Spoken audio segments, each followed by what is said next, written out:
Well, good morning or good evening, whatever time of day or day it is for you. We're back here at the Gabriel kitchen. You know how it is in many families. We have this big, beautiful house, and everybody wants to congregate in the kitchen. And that is actually where all the best conversations happen in the Gabriel household. So I would like to open today with a quote from Steiner, and then Douglas and I are going to discuss it. This comes from Steiner's lecture number 2 from Esoteric Christianity and the Mission of Christian Rosenkreutz. What characteristics must we specifically cultivate if we wish to work in a beneficial way on our will life? Most beneficial of all in our will nature is the influence of a life directed in its entire character towards a comprehension of karma. We might also say a soul life which strives to develop as its primary characteristic serenity and acceptance of our destiny. And what better way can one find of developing this acceptance, this calmness of soul in the presence of one's destiny, than by making karma an actual content in one's life? Now, what do we mean by this? It means that not merely theoretically, but in a living way, when our own sorrow or the sorrow of another comes upon us, when we experience joy or the heaviest blow of fate, we shall really be fully aware that, in a certain higher sense, we ourselves have given the occasion for this painful blow of fate. Our serenity, our acceptance of our karma in all occurrences, strengthens our will. We grow stronger in facing life with serenity, never weaker. Through anger and impatience, we become weak. In the face of every occurrence, we are strong when we are serene. On the contrary, we become continually weaker in will through moroseness and an unnatural rebellion against destiny. So the question of karma, yes, wonderful question that one of our subscribers asked and pointed out something that Rudolf Steiner had said about it, and it is absolutely critical. As a matter of fact, we could say that your heart is a sense organ of perception of karma. And if it isn't, then unfortunately, you are amassing negative karma. And please remember that karma is not only of the past, there's karma of the future too. So you should, if you get balanced in your spiritual development, know at the very moment that you're thinking, feeling, or willing, especially with another person, that you are in fact creating good or ill karma.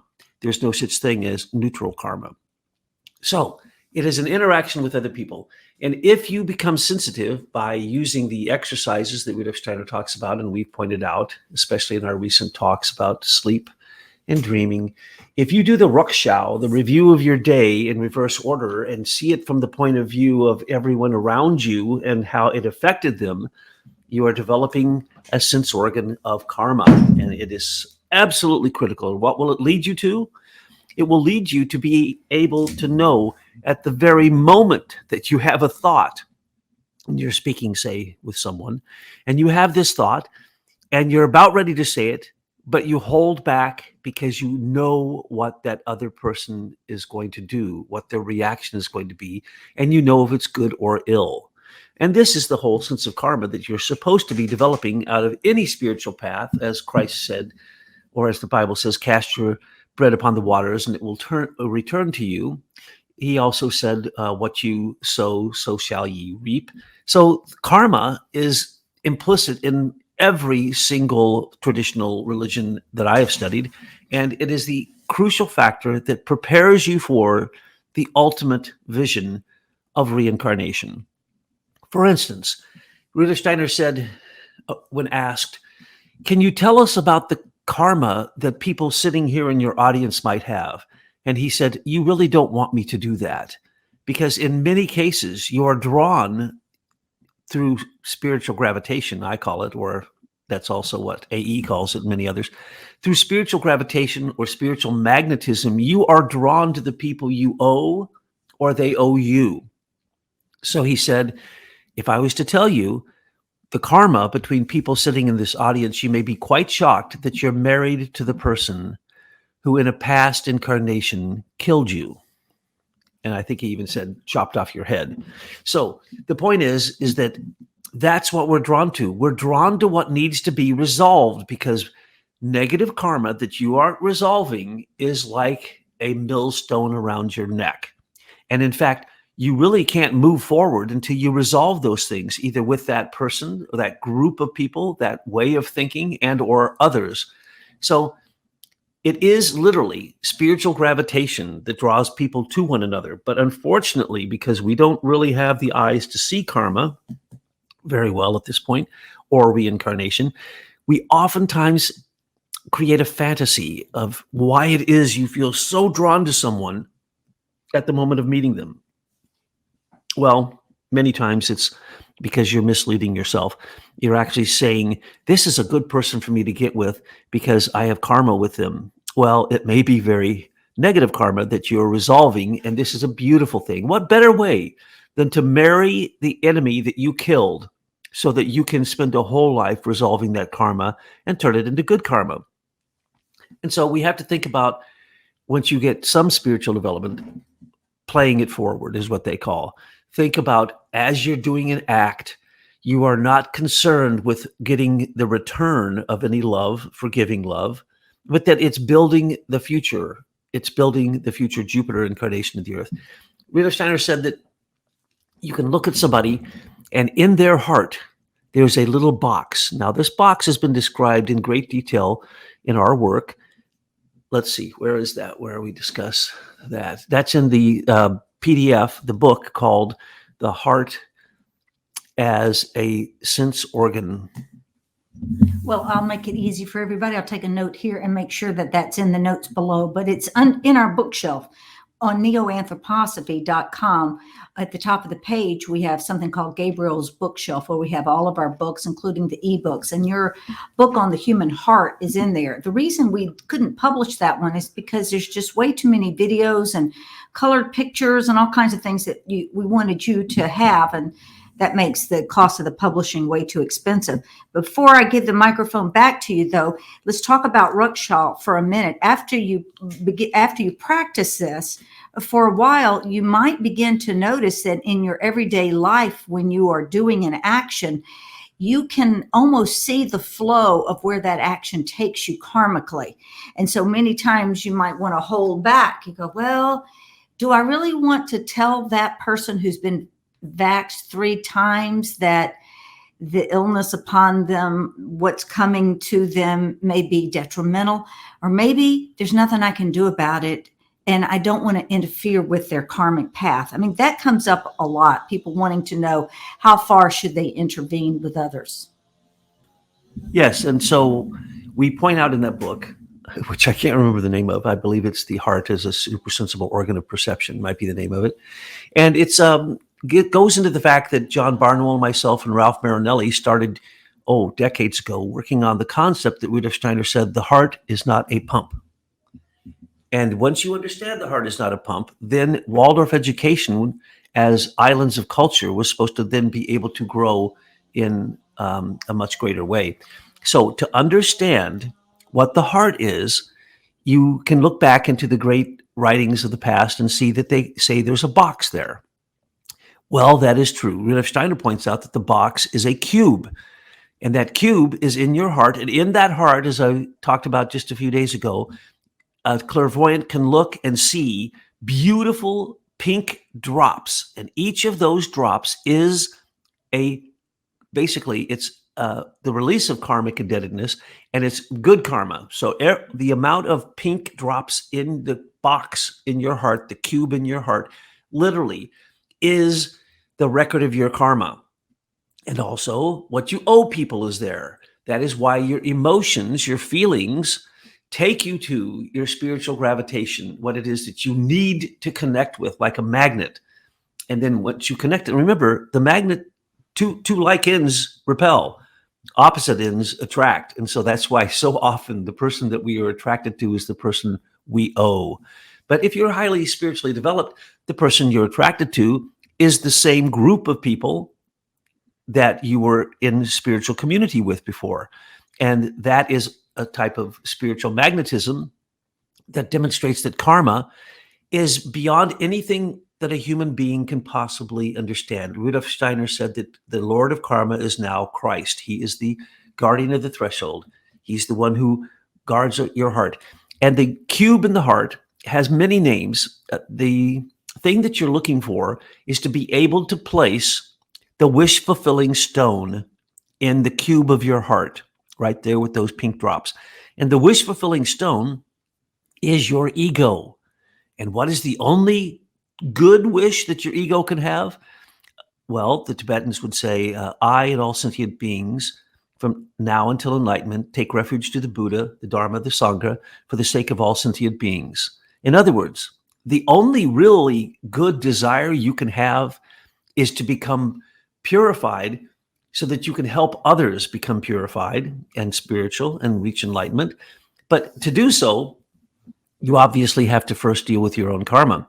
So the karma that is coming to you is, in fact, the very spiritual lessons you need to accomplish. Now, if you're a high initiate, the things that are coming to you in this day and age, it looks as if the karma of humanity is come to a eschatology. It's come to an end. It's come to the end times. It's come to the crash of Western civilization and the possibility of apocalypse in our own time. Hey, I'm not worried. If that happens, let's remember what happened in Lemuria.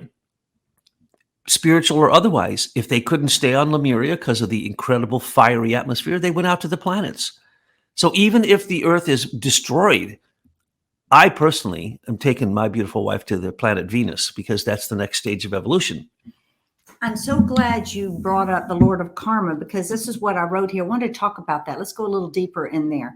Christ is the Lord of Karma. Does that mean if I stop right now in my steps and recognize that I have a lot of recompense, so to speak, with my karma, or that so many challenges face me and I can see that these were actually events that I created so that I could work out in this lifetime? You know, it's just all different what karma means. Does that mean that I just stop and repent and turn my life over to Jesus Christ? Does that take care of it? Or do I have to continue to work out this karma? Just tell me what that means. It's the first step. Yes, that's the first step. But here's the deal. The Lord of Karma, Christ, handles all mitigation of karma. For instance, Steiner gives a lecture on earthquakes and disasters. And how does that affect mankind, humanity? Well, that's the collective karma of humanity. And though you might be part of the hurricane, it's not your karma. It's the collective karma. And what happens? Christ is the mitigator of that karma. So Christ can say, yes, we just had a mini nova of the sun and it burned up all the people on the earth. Well, that doesn't mean that Christ can't mitigate that and change that bad collective karmic deed into something good. And this has happened. We saw that the planet Marduk, in between Mars and Jupiter, exploded because it crystallized it in its accretion too quickly. So therefore, the Lord of Karma intervened and exploded that planet. And for those people who tell you that that was never a planet, they're stupid, because you can't get olivine growing in palladium and white gold and iron and cobalt and nickel, and then also have what's called chondrites, which is the surface that has a lot of soil and actually proves that on that planet there was life growing before it exploded.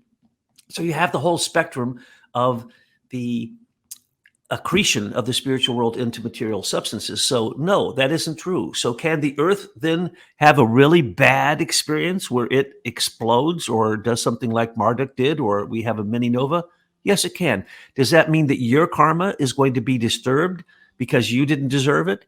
No, the Lord of Karma will mitigate it for you. And that's the power and the beauty of the Trinity, that it has such capacities to be able to even handle what it is that humanity messes up. So we are hearing that really there is no turn back for the earth once this micronova or the celestial events, not celestial, but the solar events happen, that the earth is going to experience a great shift. What that looks like, who knows? But I began to think that if there are enough of us that are aware that the sun is a spiritual orb, that we can affect things so that it's not as bad as being predicted. Am I just full of hopium here? No, that's no matter what happens, you're going to get what you deserve. It doesn't matter what happens.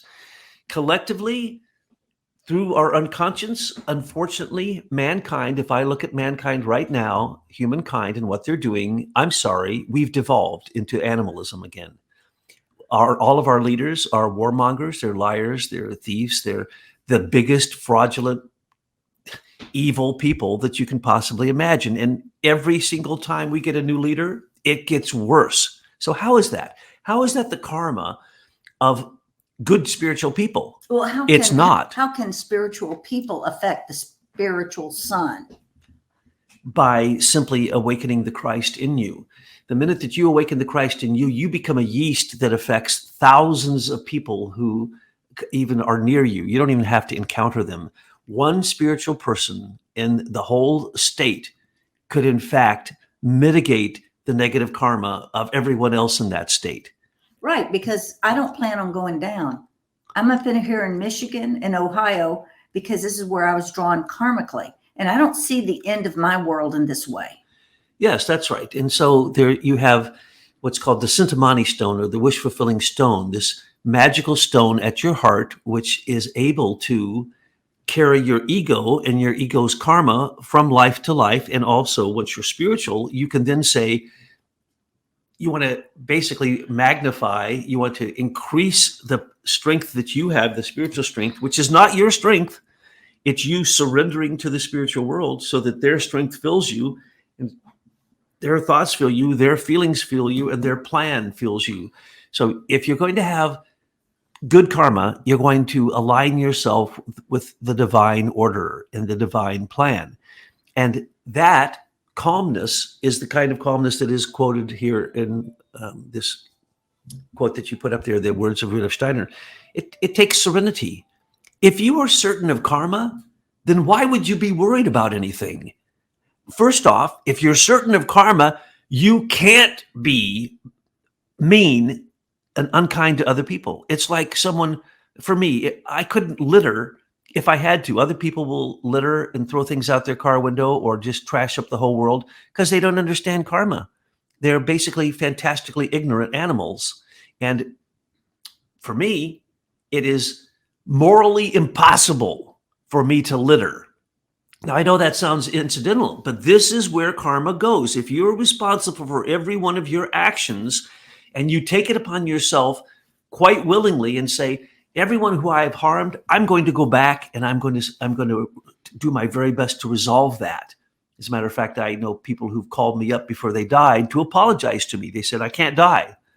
I'm supposed to have been dead some time ago. And then I realized that I hadn't apologized to you for the horrible things I did to you. And oh, don't worry. I don't forgive because I'm not God, but I do forget. And I had completely forgotten all of that. And certainly I love you. And I love the beautiful moments we had. And the bad moments, well, you're human, I'm human. And sometimes you can't undo the things in this lifetime because the person is no longer in your geographical area. Maybe they're dead, they've moved on. So that there are other ways that you can address that by doing some kindness and a consciousness that you want to resolve that which you did in the past that you can't resolve right now. Yes. Yes. And every time you go to sleep, if you've looked at that, you shouldn't be able to sleep at night because of your guilty conscience. Well, see, I go back to this is why Christ came. We were so off the mark as humanity. So when he came, he said, here, look, I'm going to give you some more instructions. This is the way. These are the things that you need to do. And everything that's in red in the New Testament was his directions so that we could live without bringing on all this heavy duty karma that we had to work out, negative karma. Of course, karma, again, is negative. It's positive. It is merely the reflection of you in the universe of the deeds you did coming back to you. Totally. And it really is the simplest of equations that anyone can imagine. There's only one rule you have to follow.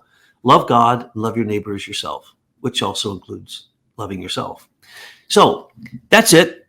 That's all you have to do. Do you have to study anthroposophy? Do you have to study Hinduism and the Upanishads and Well, No. Diana asked, where does she get started with all of this? Well, you have so many lectures by Steiner. They're on audio. There are books to read. There's our Neo-Anthroposophy site. If you want to get started today, what do you need to do, Douglas? Basically, you need to be kind, exactly as the Dalai Lama said. That's the only thing. Be kind, and that Does will that lead to include love. being kind to all the shills on the internet? I have such fun. Unfortunately, loving your enemy is the highest form of okay. love. Yeah, sorry. Maybe I'll be nicer. Yeah, I know. I have trouble with that one too, because I like to, as Rudolf Steiner said, when you see something horribly wrong, you don't get angry at it, but you do feel the wrath of God rise up in you to tell you to do something about it. Now, most people don't have the courage to do anything about the evil that they see in the world. Well, sometimes you don't want to be in that realm. When I look at all the pedophilia and the child abuse and the abortion and all this, I see it. I see the evil, but I can't energetically move into that space because then I'm going to be with that energy. So I have to leave it to others who need to work those things out to try to rectify or bring goodness to it. It doesn't mean that I don't acknowledge it, though. I need to be in another realm where my resonance is, my life vibration is more useful. Yes, Rudolf Steiner had a teacher called Carl Julius Scherer, and he was supposed to be the one to come to teach karma to the whole world, but he failed in his mission. Steiner was given the task to come down and teach the world the true nature of reincarnation, not metempsychosis, not transmigration, not the reincarnation of the East, but repeated human incarnations on the earth. His teacher failed, and basically Rudolf Steiner had to take up his task and his own task. So Steiner is, in the West, one of the best people to teach you about karma and reincarnation. Now, karma is what we are supposed to be learning to understand, because if you can understand karma, you understand spiritual universal law. Now, Steiner gives us many teachings, and one of the best that I know, if you wish to understand the one thing that most people think of when they think of karma and reincarnation is, was I reincarnated with that person before? The second I met them, I knew them. I felt that I had been with them. They were my soulmate in a previous incarnation. Or people do past life regressions and they think that they were doing this or that together in a past life. That's all well and good. But if you really want to do it yourself, it's really quite simple. After you do your rukshow at night, you review your day in a reverse order based upon how you affected people in the world. That gives you a chance at night to have some freedom to work with the spiritual world and let them feed you at night as you have fed them by looking at your karma and trying to resolve it and making a commitment before you go to sleep. Don't go to sleep unless you've resolved your actions with people. That way, when you go into the spiritual world, you have an opportunity to gain some insight and some nourishment. Now, and certainly don't take a sleeping pill if you can't sleep because of these unresolved issues. Now, it could be physiological that you can't sleep, but in terms of you have a guilty conscience, well, here's the two people who sleep the best at night are people who are spiritual and people who are pure evil.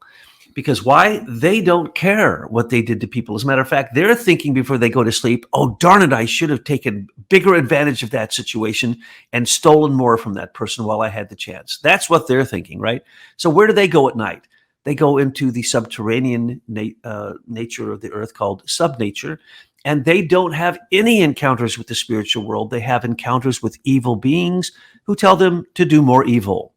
And of course, when they're reviewing their day, they're just thinking, how could I have had a bigger awful effect to gain more for myself from every encounter during the day instead of the opposite? How can I resolve any negativity that I created? And if you do, you're doing the work of the spiritual world, that at night when you sleep, your dreams are trying to digest what it is you did in the day. So if you did bad things in the day, you're going to get some strange dreams, if you dream, that tell you you need to go do this or that, or here's a symbol of what you did. Don't you get the message? And so it's basically a beautiful mirror you're looking into after you cross the threshold and go into the realm of sleep and or death. Now, there is an exercise Steiner gives in Human and Cosmic Thought. He says, if you wish to understand who someone was to you in a past incarnation, you can do a certain exercise. And that exercise is after you do your rukshow, before you go to sleep, again and again, repeatedly, you envision the person that you're asking the question about. And you think about them in great detail in terms of not what you feel about them, but what you perceive about them. And you send that question out to the realm of Saturn, because that's where you're going when you sleep anyway. You go out to the ring past naught, the rings of Saturn, you turn around, you come back. If you're awake, most people can't get past the moon, let alone go through the other spheres. But if you are thinking about figuring out your connection to another person, you look at the way they walk, the way they talk. You think of the most characteristic gesture that they do. And then you let that sink in, and you just look at it as a pure perception, not trying to say, oh, that would be the gesture of a king or a warrior. No, you simply let that feeling go into you, and you ask the question of Saturn, and in the morning, you look for the answer from the moon. And it depends. It's a complicated exercise a bit, but not that much. And so you basically are asking of karma, the karmic world, what is it that makes that person walk that way, talk that way, have these dramatic gestures, or no gestures at all? Rudolf Steiner says you can tell the most about a person by watching the way they walk, because that's where their willpower is. And so the rhythm of the way they walk, whether they're on their toes, their heel, whether they roll their feet, whether they walk slow or fast, so on and so forth. All these things tell you about the characterological disposition of the person. In other words, their ego, their I am. And that is what you take into your dreams. And you may have to do this for quite some time, but eventually you can get an answer from the cosmos by asking of one planet and receiving the answer from another. But he also says, when you meet someone, and this is very strange, I can't tell you where he said this. I don't remember. I could look it up, but the point is, it's very, very simple. When you meet someone, what's the first thing we do? Shake hands. Don't do that. The second you touch another person, you in the first moment of meeting them, you will no longer get any spiritual impressions about past incarnations. What you need to do is don't touch them, and then stand there and just look at them. And then he gives this exercise where your eyes focus on their eyes. And then pretty soon, a very strange thing happens. Their eyes become one eye. Now, this sounds kind of freaky, sounds kind of strange, but this is the fact of the matter. I've done it more times than I can count. So you look at their eyes. And no, most people don't want to look at your eyes, okay? So, but if you look at their eyes and you lock on their eyes and they lock on you, what will happen is their eyes become one eye, and it becomes very scary. It's like looking in a mirror, seeing scary faces, blah, blah, blah. It's exactly the same. And then what happens, as you're looking at the one eye, then the one eye goes to the point of seeing multiple eyes and seeing the periphery around them, the entire space that they're in, the space they fill, and the way they fill that space. And then after that, you will then notice that it closes in on the body, and a brilliant white light shines around the periphery of their body. That is not their aura. That is basically you looking through their aura. So you're looking basically into another dimension of time of the past. So you're looking at their astral body to begin with, and you see two eyes.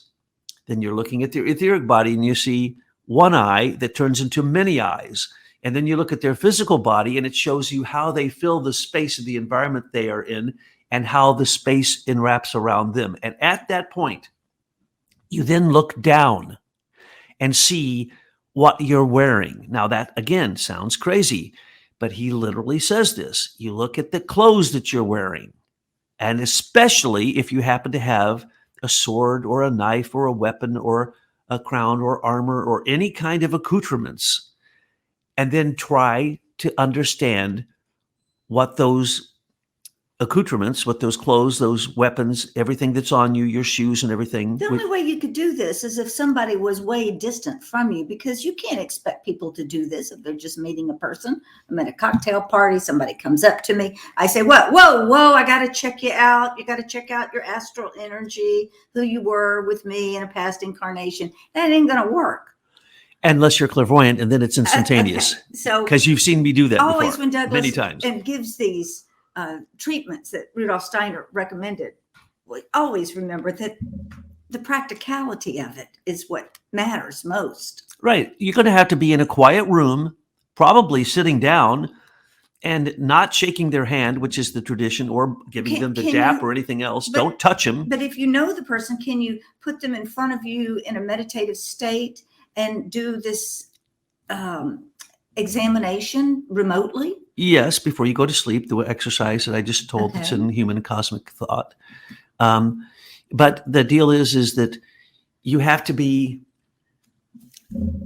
completely open to receive the physical impression that they have if you wish to truly understand their connection to you in reincarnation. Because what you're doing is you're looking into the Akashic records and you're going back and perceiving a moment when you knew them before.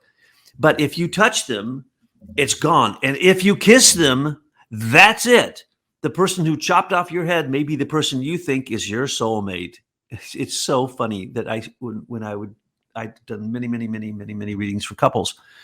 And unfortunately, the best situation you want is to not have karma with somebody. Because if you have karma with somebody, you're going to spend your whole life trying to figure it out. Well, but we need to resolve these unresolved issues before we can ascend. So don't be bashful. Face your karma. It's okay. Yes. And divorce. Well, divorce is simply you finding out who that person really was that you were deluded by because you kissed them before you figured it out, or you touched them before you figured it out, and then you were drawn to what you needed to resolve. And that's a very powerful thing that the spiritual world has arranged for you. Think of it. The groups that you were with in the past spiritually are the same people you're now in a group with now. Now that sounds crazy, but when you do readings for people and you're looking at their say their card system, they're going to be the same type of influence, whether it's mental or emotional or very will oriented. And so when they meet other people, they literally cluster around. They cluster like they can pull people from all over the world to one single spot. Today we're going to talk about that with John Barnwell. Why is it so many people were drawn to Detroit some years ago, when it was like the spiritual center, one of the spiritual centers of America that was unknown? It was one of the secret spiritual centers because of karma. Now, if you can get reincarnation down, then that was Rudolf Steiner's gift. How many people can actually come up with who people were in the past in reincarnations? Very few. They usually get stuck in the astral realm, and all they're looking at is a mirror of their own desires. And so they think, like Annie Besant thought that she was, Mother Mary. She thought she was Nefertiti. She thought she was every great woman that there ever was. And we actually know people right now, incarnated, that we associate with, who believe that they are it's a woman I'm talking about, that she is everything from Mother Mary to Mary Magdalene. I don't know how she could be both of those at the same time. Nefertiti, you name it, Teresa, all the great women, right? She's all of them. Okay, those are fantastically deluded people. And every time that those people say these things, and then they say, this is my last incarnation because I'm so developed, they just added an incarnation, okay? Nobody's in their last incarnation that isn't ascending as an angel. And if they are, they're certainly not going to be worried about who they were in a past incarnation. Because why? Why is it we don't know who we were? Why is it most people do not know? And by the way, I personally know a number of my incarnations. I don't talk to anybody about it. Why? Because it's not going to help me. It's not going to help them. So why are we blind to who we were? Because we come in to learn the same lessons that we can't learn in past incarnations. So if we tried to pick up the capacities and carry them on that we got from previous incarnations, all we're doing is ensheathing ourselves with more karma. So it doesn't matter who you were in the past incarnation.